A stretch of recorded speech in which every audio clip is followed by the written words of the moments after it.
Okay, hello everyone, and thank you for joining us here to our ISCB-SC webinars. So, if you want, or I would like to remind you, if you want to know more about the upcoming webinars, let me say that we are in the end of our second season of the webinars. Please join us to the Twitter. Please join us on Twitter.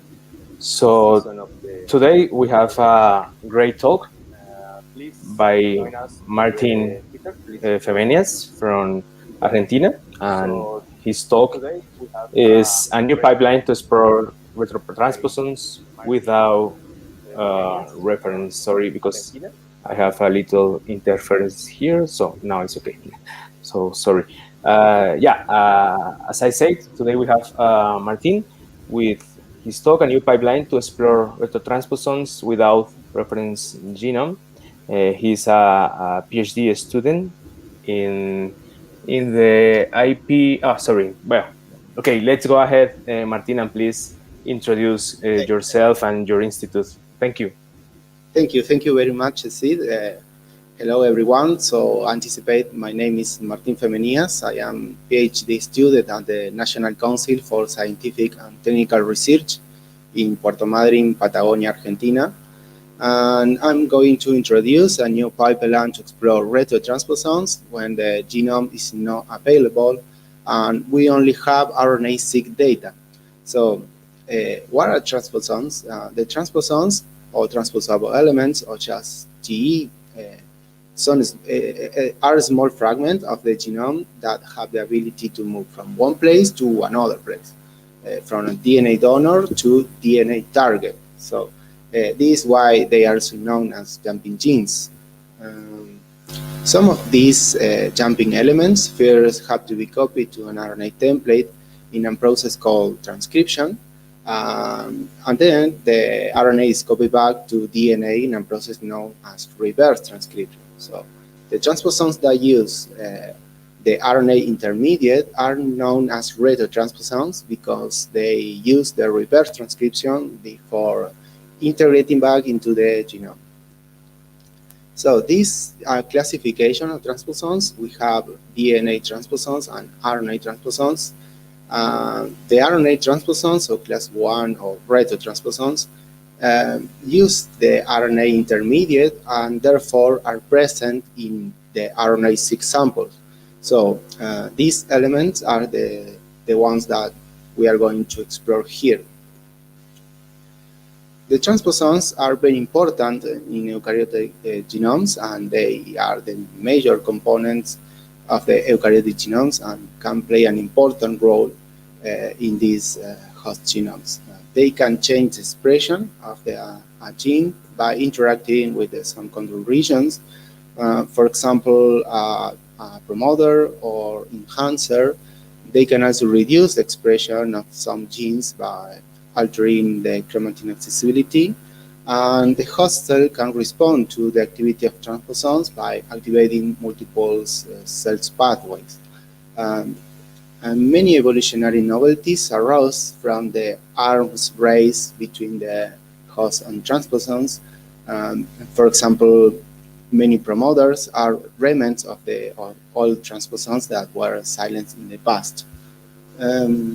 However, many transposons remain active within the eukaryotic genomes and can be an important fraction of the RNA that is expressed in a cell. So in the common practice, this RNA fraction is discarded, but it could provide very important information for the process being studied. Therefore, we propose a tool to explore these elements through RNA-seq data. The RNA-seq data is composed of short reads, right? That must be assembled into transcripts. The transcriptome is made up of all transcripts, and some challenges arise when exploring TEs with RNA-seq data. One of these challenges is the multimapping. This is a problem even when the reference genome is available, and the multimapping occurs when a single read maps equally well in two or more different places. For example, this read here could map well in these three different transcripts. And this due to the repetitive nature of transposons, right? Most of the tools have used the expectation maximization algorithm to solve it. Another important drawback is the interaction between the transcription unit of the genes and the transposons that give rise to chimeric transcripts. So, for example, we have here two transposons, one upstream of the gene in yellow, and the other within the gene's transcription unit in green, right? The transcription could start from any of the promoters, both of the gene promoter or the TEs promoter, whether they are regular promoters or alternative promoters. In these cases, chimeric transcript or pre-messenger RNAs with transposons are given, and these transcripts can introduce biases in the quantification estimation, since the expression of a gene co-expressed in a transposon could overestimate the quantification of the transposon or transposon family. So these are the main tools to explore GEs today. They are designed to work with model organisms, but some modification can be made to work with other organisms. SalmonTE is use the Salmon algorithm and a model transcriptome with 687 consensus sequences from RIP base. And since these are consensus sequences of elements, some biases related to the age of the GEs may occur. For example, if you try quantify elements that are divergent from the consensus, which is the case for most model organisms, SalmonTE will probably not capture its expression, right? T transcript requires an alignment file made by another tool like Bowtie or Star that requires a reference genome. SalmonTE uses pseudo alignment with a lightweight mapping approach that can suffer from spurious mapping compared to the alignment-based approaches. On the other hand, T-transcript include the ambiguity of the mappings in both genes and transposons in its iterative algorithm, which result in a more accurate estimate. However, the computational cost is high. Finally, none of the tools identify co-expressed GEs. Here we introduce Xplorate, a pipeline that combines estimation precision with execution speed. Xplorate uses de novo transcriptome assemble for quantification estimation, reducing the age-related bias, and that's happened when using a model transcriptome with consensus sequences. Unlike other Salmon-based tools, Xplorate use selective alignment instead the live mapping approach, which is a solution of the pseudo alignment error without additional computational cost. We include decoys that allow a more precise read assignment, reducing the spurious mapping, and Xplorate distinguishes between the element co-expressed with genes and summarize the information both gene level and transcript level with a low computational cost. So let's see how it works. This is a general workflow. Xplorate requires an alignment file and a gene annotation file that doesn't include genes-related to transposable element proteins, such as reverse transcriptases, endonucleases, tyrosine recombinases, etc. And a future annotation file that, if you want to summarize the information of the co-expressed TEs.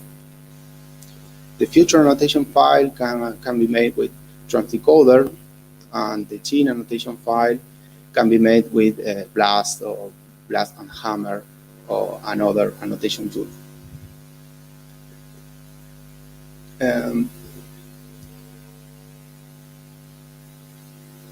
In addition, repeat file annotation from repeat masker is required.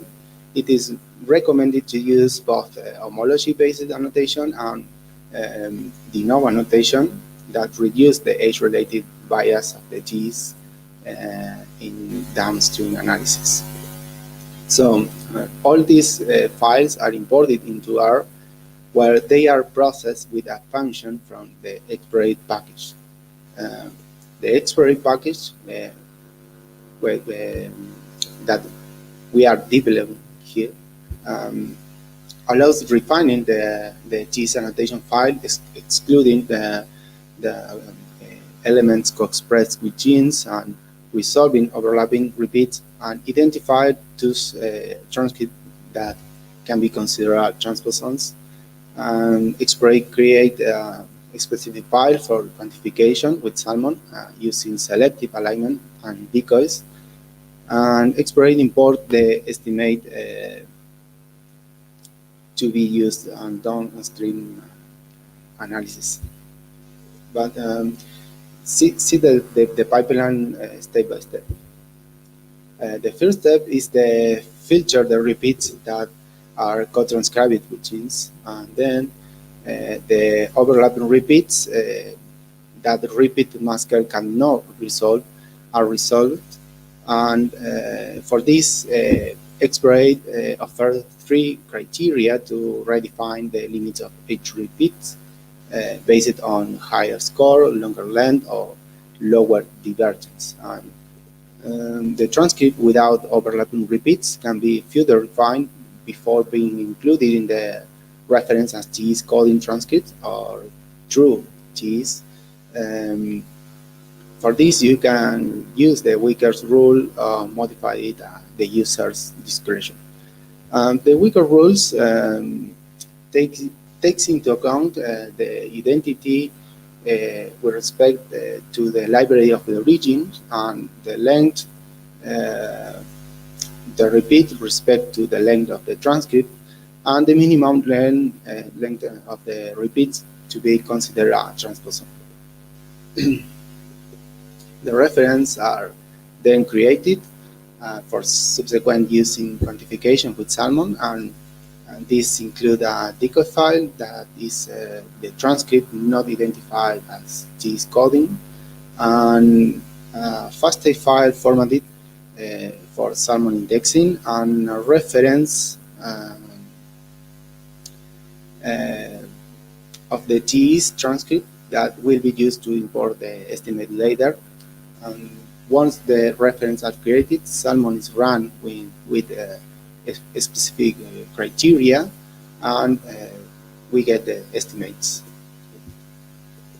Finally, the counts are imported back into R with a specific function that returns ready elements with a normalized count for differential expression analysis. So, to evaluate our pipeline, we made a benchmark with the transcript, which is the most used program at the moment, and SalmonTE, which is based on Salmon. The comparison were made with the simulated data based on the human genome, since the other programs require a reference genome. To learn expression data, we use human ovary sample, and 2,100,000 base pairs parent reads were generated. Both SalmonTE and TE transcript are running with databases provided by the programs, And we use Multimapping to make the alignment file input for TE transcripts. And to run Exploit, we define the high score as an overlap resolution strategy and 0-0-0 rule, since the score as since the other programs do not perform refinement of this criteria. We evaluate the precision by comparing the simulated data against the estimated data of each program, using the Spearman correlation coefficient and the mean of the absolute relative difference, defined by this equation here, where n is the T's coding transcripts, and true is the simulated data, and estimate is the estimate by the programs. So these are the results for estimate data against the simulated data for both count and TPNs at the subfamily level. Based on this simulated data, we see a better performance of Exploit compared to the other programs. Both the Spearman correlation coefficient and the mean of the absolute relative difference suggest a more precise estimate of Exploit than the other programs. The Exploit estimate slightly overperformed the TE transcript estimate in terms of the precision, both at the subfamily level and the transcript level.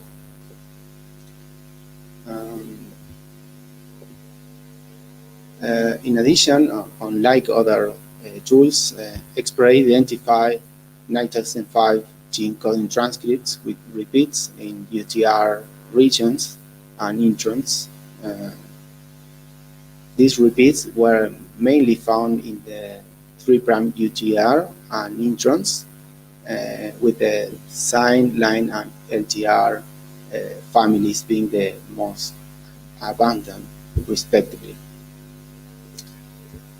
Finally, this is a summary of the expression of the transposon families in our data, in simulated data.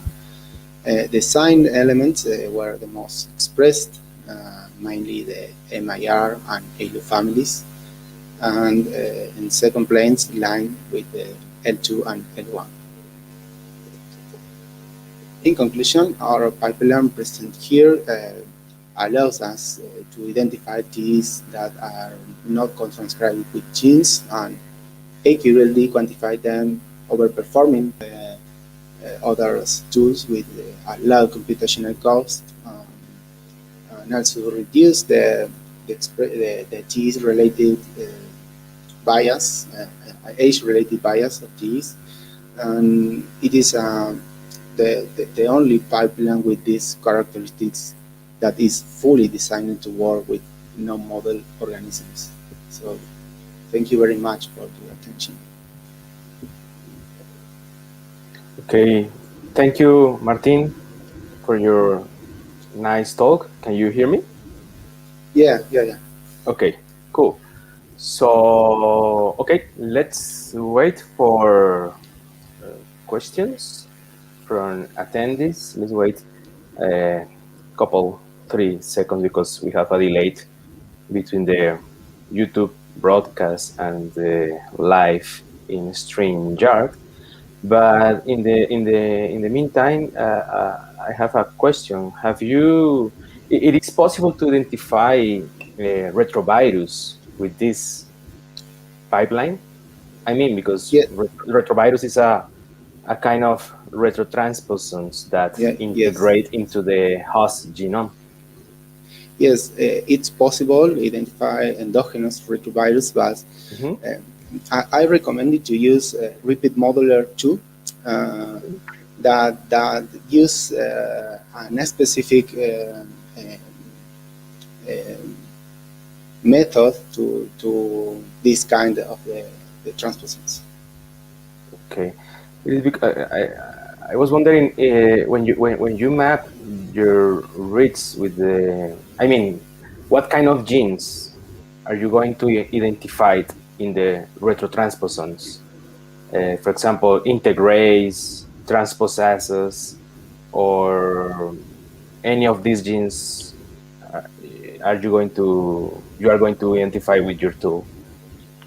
No, the first step is maps the transcriptome against the library of the repeats.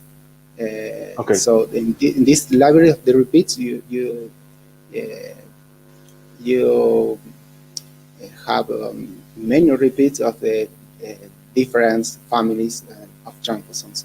So in these annotations, you can have two or more different families inside the same transcript. So this pipeline help to identify what transposon is in this transcript. Okay, cool. Okay, thank you, Martin. So, okay, questions from attendees. We are waiting for your questions. So, okay, another question. So, could you please tell us a little bit about the next steps with this pipeline? Maybe if you are going to apply this pipeline in a specific case study, maybe in a specific organism, or what are the next steps with your pipeline? Yeah, I tried explore transposons inside the lizard species, Okay. the South American lizard species, and in particular the parthenogenetics species of the lizard. That's so interesting to explore in these elements. Okay, cool. So maybe no questions from attendees. I want to say thanks to sure. the organizations. Since the one of the items in this webinar that works in progress could be present, and in this way receive critics from more expert researchers.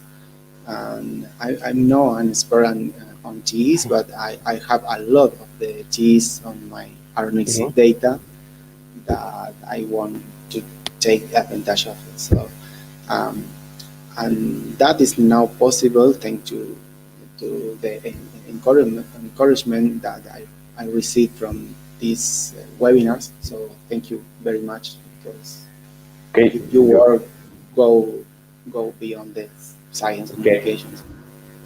That's the idea of this initiative, and you are very welcome to be here in our webinar series for next seasons with the same work, or maybe if you're going to perform another update of this pipeline, you are very welcome to come back to this floor.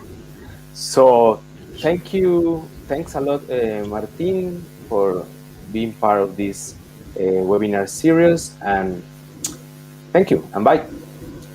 Thank you very much. Bye. Okay.